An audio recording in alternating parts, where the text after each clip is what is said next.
Okay, check my mic. Welcome, everyone. Whoever is on board already, welcome. It's that time again, and we're on day 3.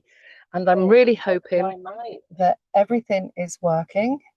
Let's turn the volume down off there. And I'm still trying to navigate all the tech.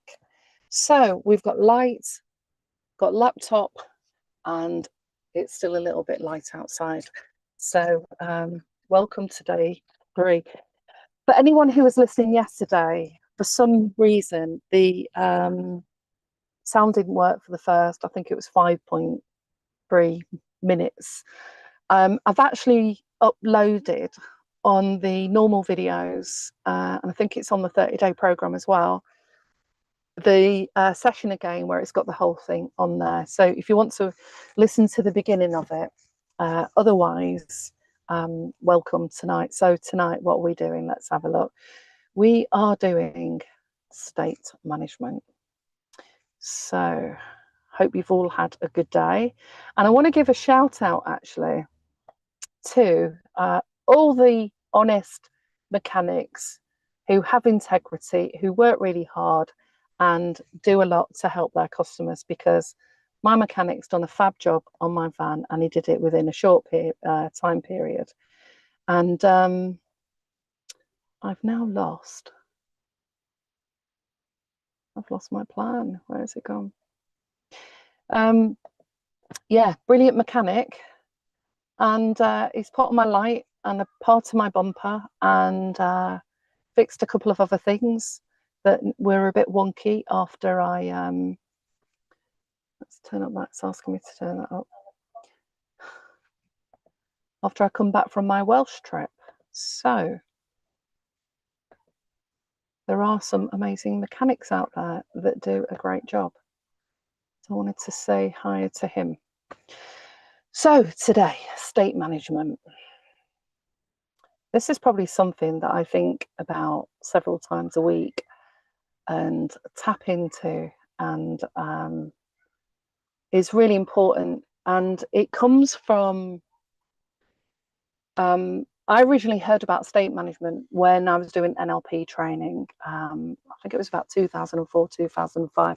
So if you're not familiar with NLP, it's neuro-linguistic programming. It's basically a methodology. It's the art and science of communication, but it's a methodology that helps you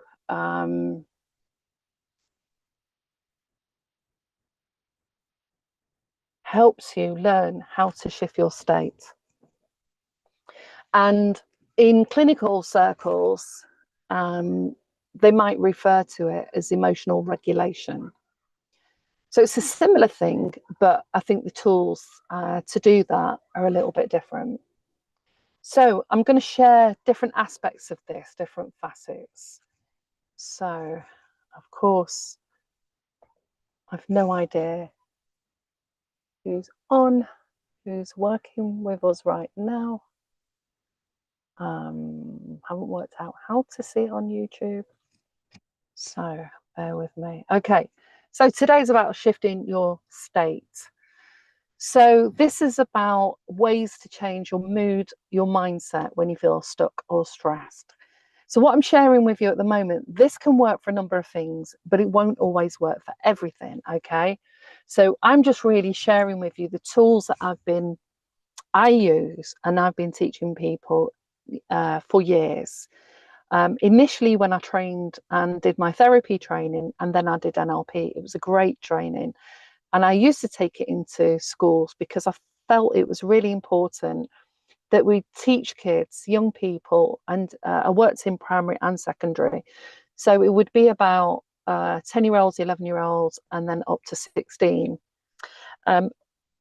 About the brain, how it works, what stress is, what's happening to us when we're stressed, how to bring stress down so that we can start to get more in control of the states that we want to feel and meet the goals that we need to meet. So in school, it was often either something was happening in class or with their friends, and kids could get angry. So it's like how those states take us over before we even know it sometimes, and then can create a lot of problems for us.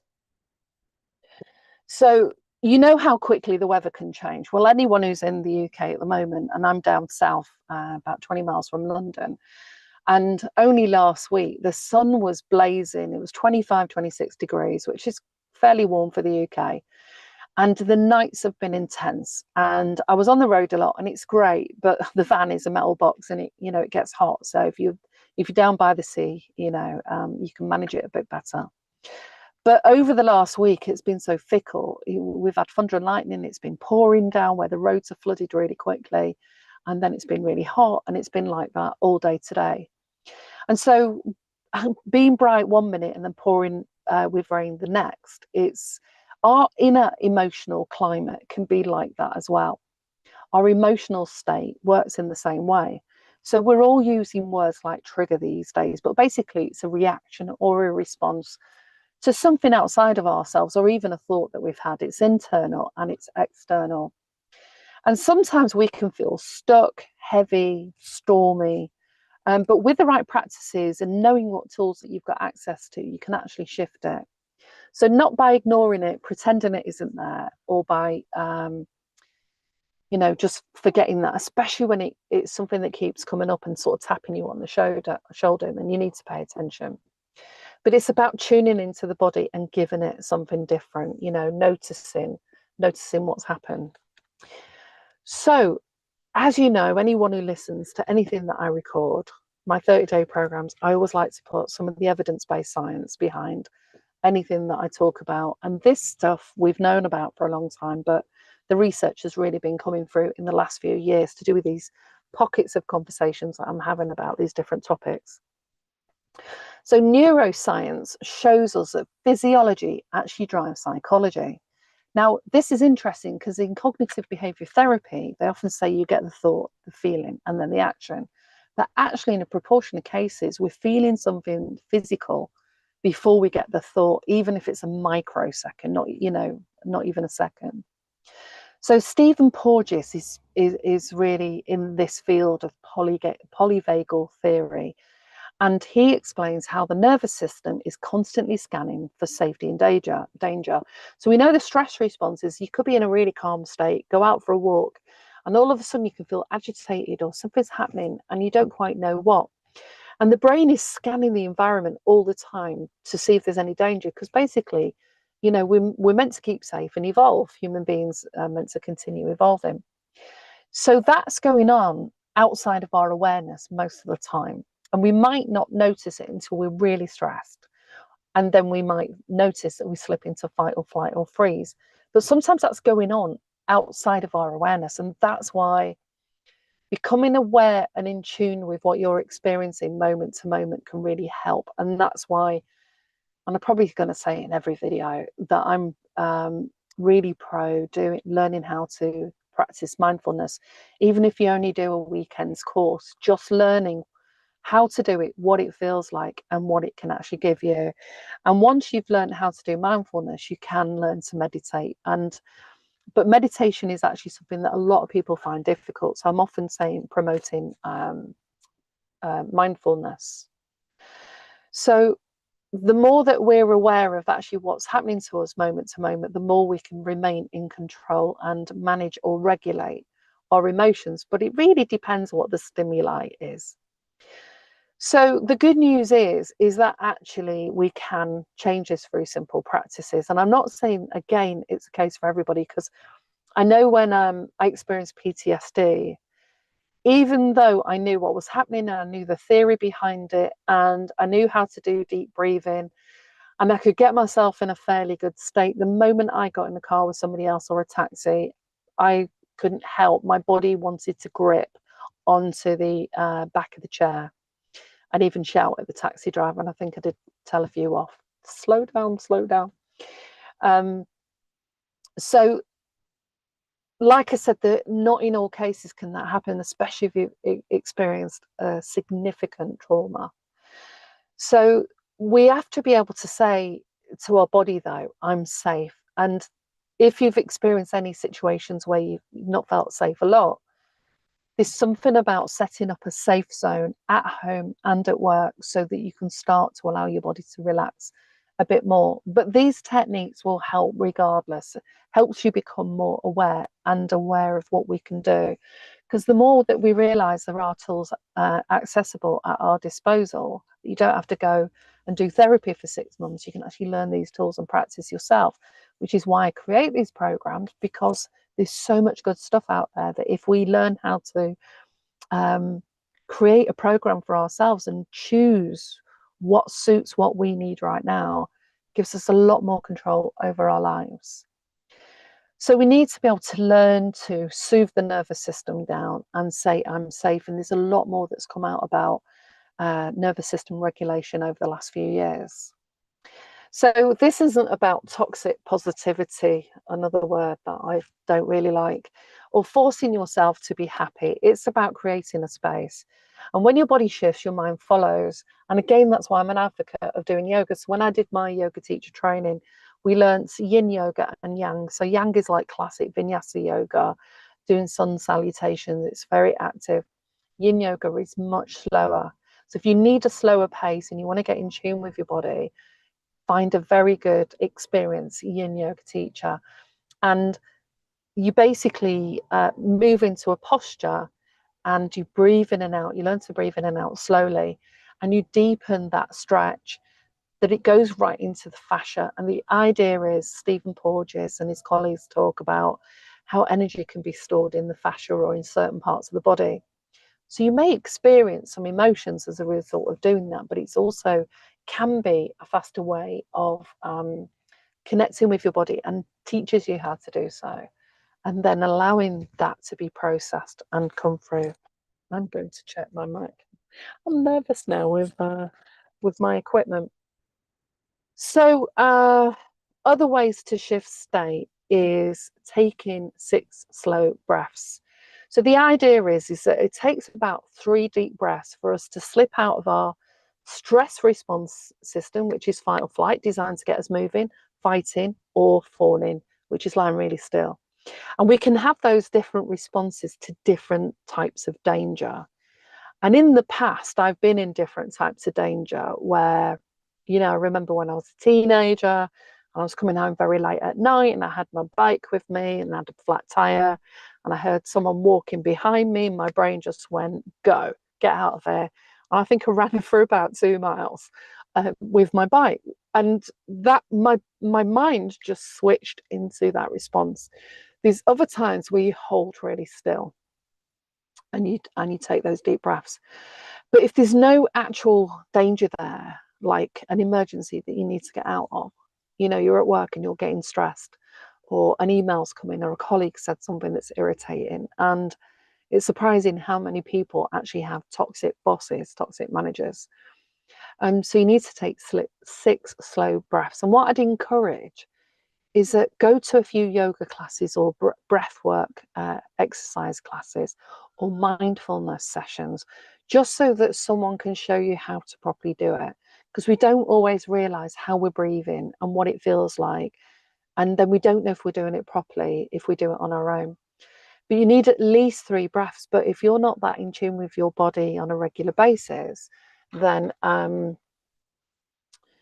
you probably have to do 5 or 6 before you're able to bring the stress levels down.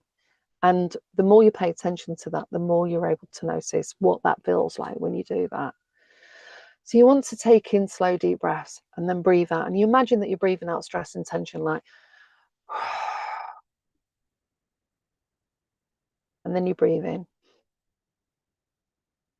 and breathe out.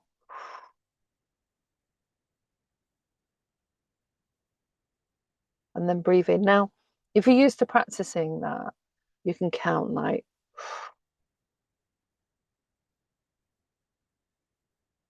and then breathing out.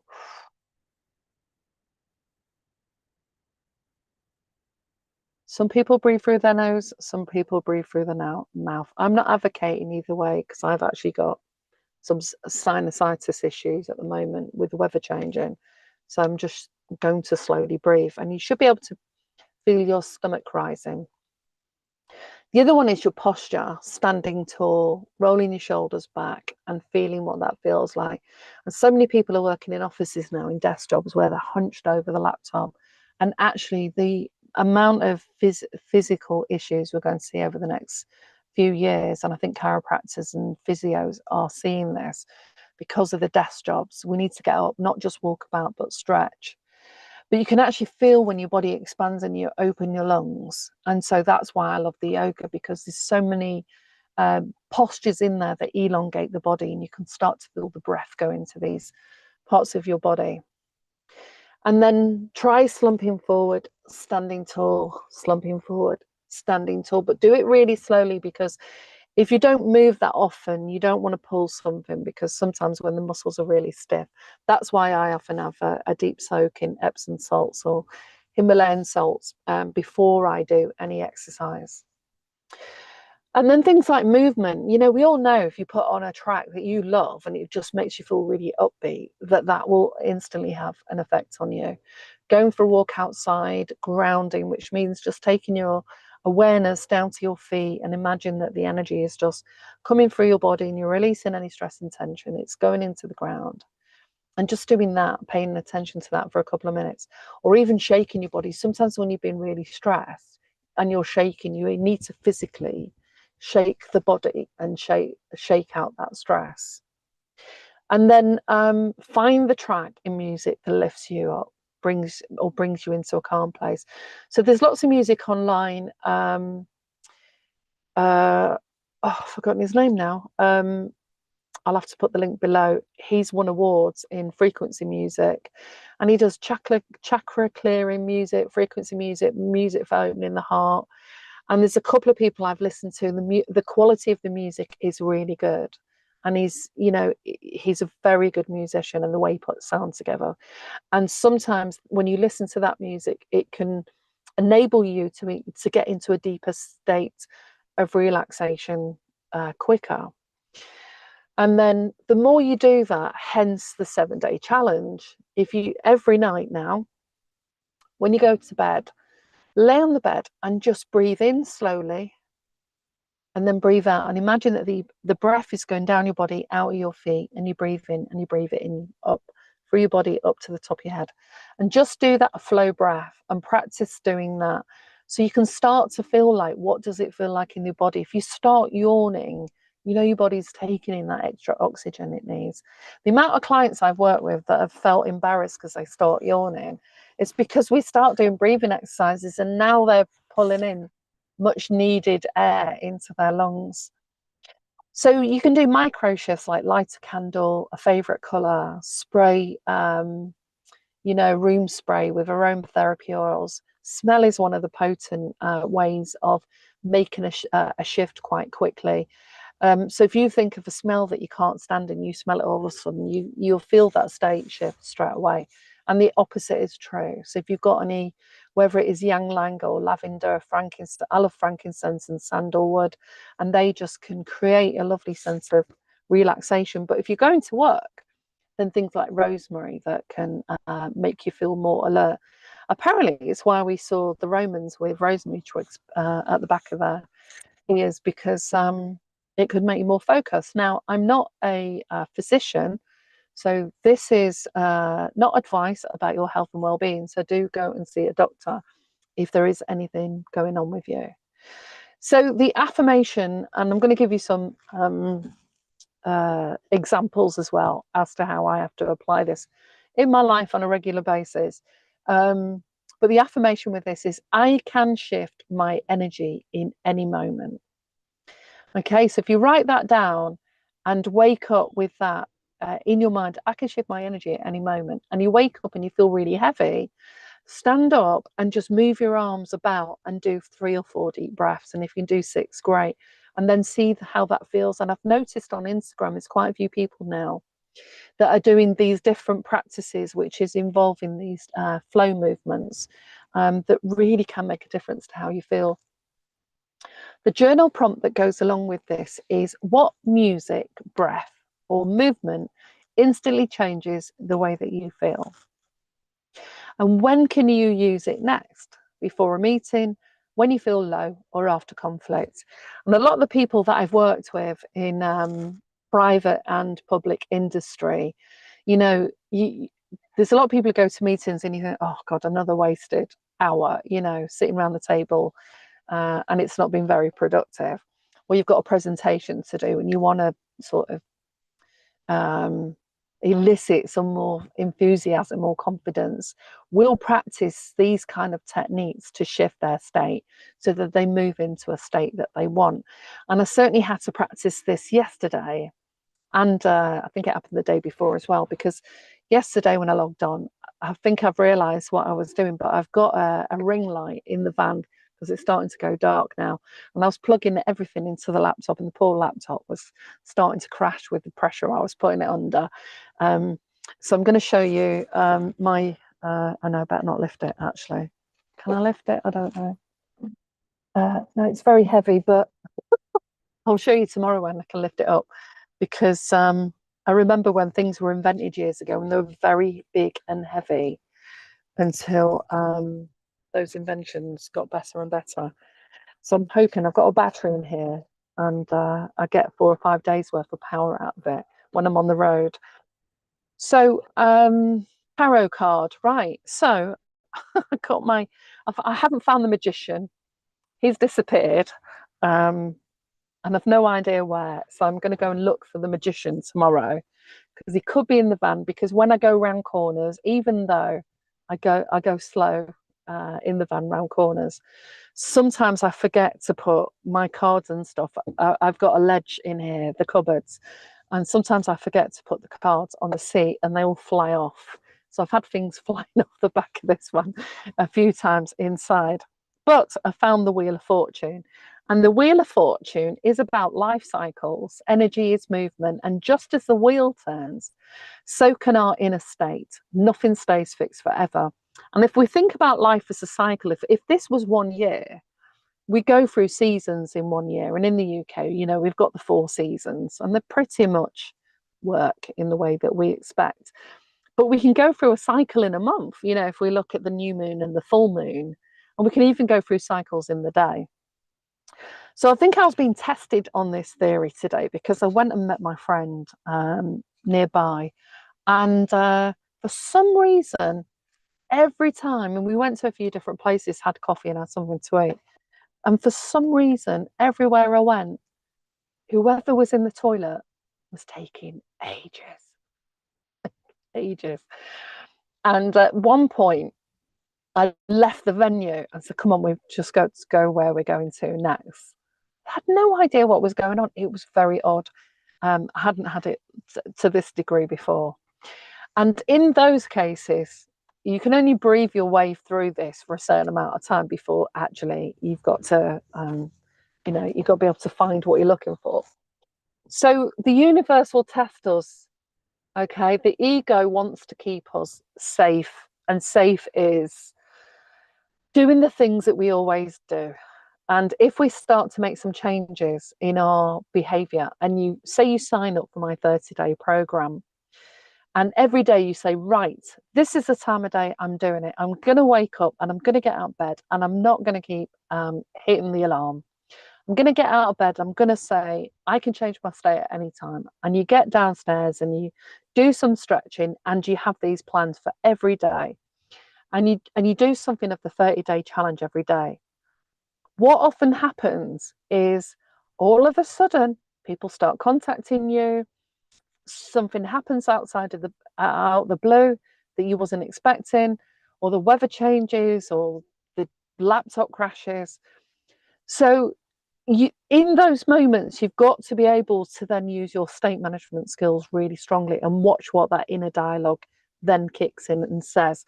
Because whatever you start to think in these moments when it feels like it's going a bit wrong is the inner pattern that is now needing, you need to pay attention to it, because it's probably an outdated pattern that doesn't serve you anymore.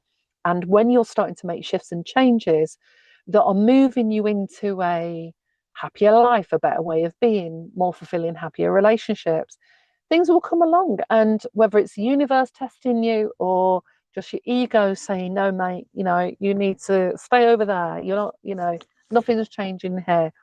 So just bear that in mind, that it can feel like those things ramp up.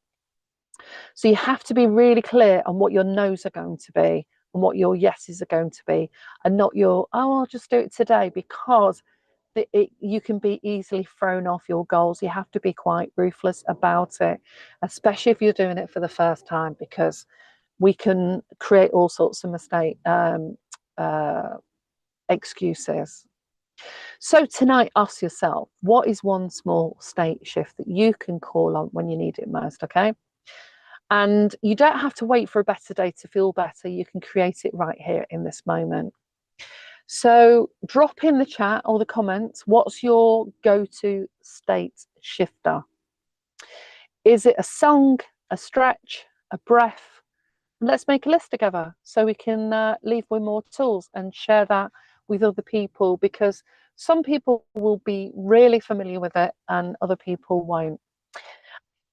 Just as a final reminder, if you want to get access to the 7-day challenge workbook and the affirmation ebook that I've been given out alongside this, then please email me at mailgbb555@hotmail.com.